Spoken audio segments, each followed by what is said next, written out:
Chapter 7.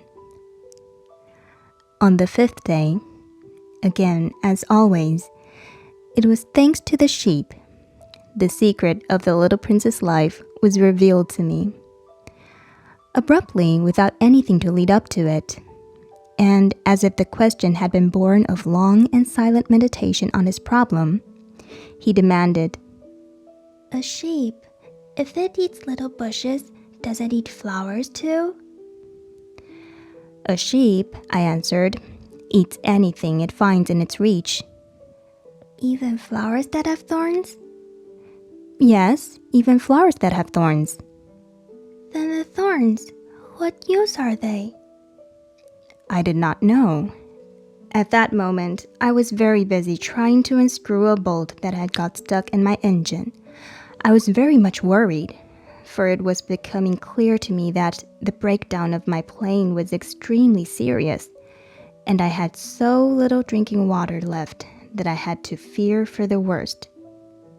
"The thorns, what use are they?" The little prince never let go of a question once he had asked it.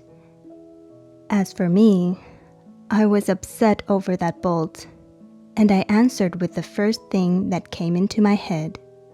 "The thorns are of no use at all. Flowers have thorns just for spite." "Oh."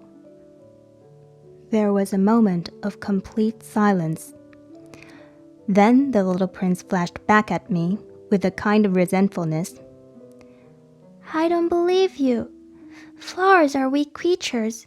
They are naive. They reassure themselves as best they can. They believe their thorns are terrible weapons." I did not answer.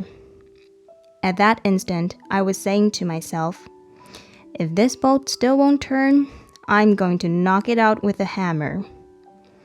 Again, the little prince disturbed my thoughts.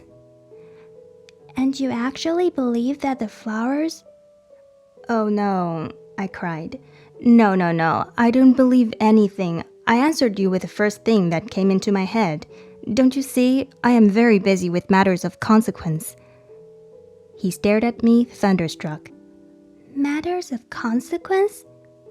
He looked at me there, with my hammer in my hand, my fingers black with engine grease, bending down over an object which seemed to him extremely ugly.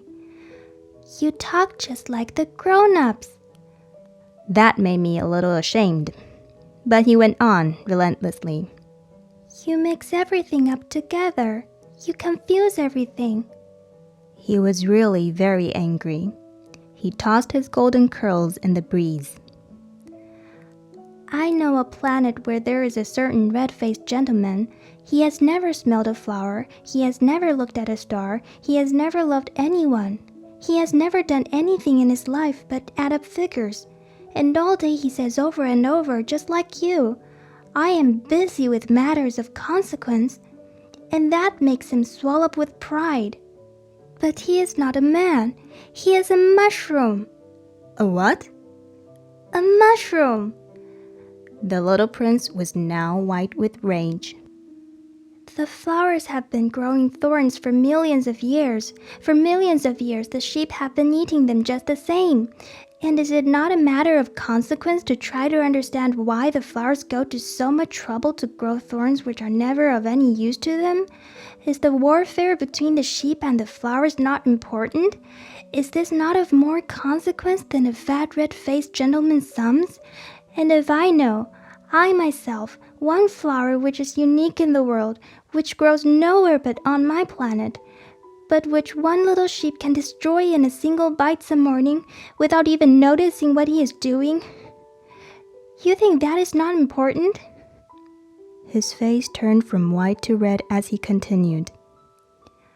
"If someone loves a flower, of which just one single blossom grows in all the millions and millions of stars, it is enough to make him happy just to look at the stars. He can say to himself, 'Somewhere my flower is there.' But if the sheep eats the flower, in one moment all his stars will be darkened. And you think that is not important?" He could not say anything more. His words were choked by sobbing. The night had fallen. I had let my tools drop from my hands. Of what moment now was my hammer, my bolt, or thirst, or death?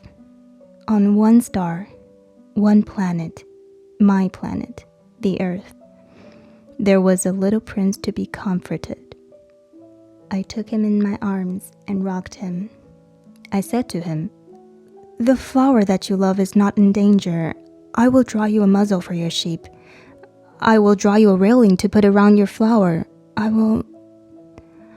I did not know what to say to him. I felt awkward and blundering. I did not know how I could reach him, where I could overtake him and go on hand in hand with him once more. It is such a secret place, the land of tears."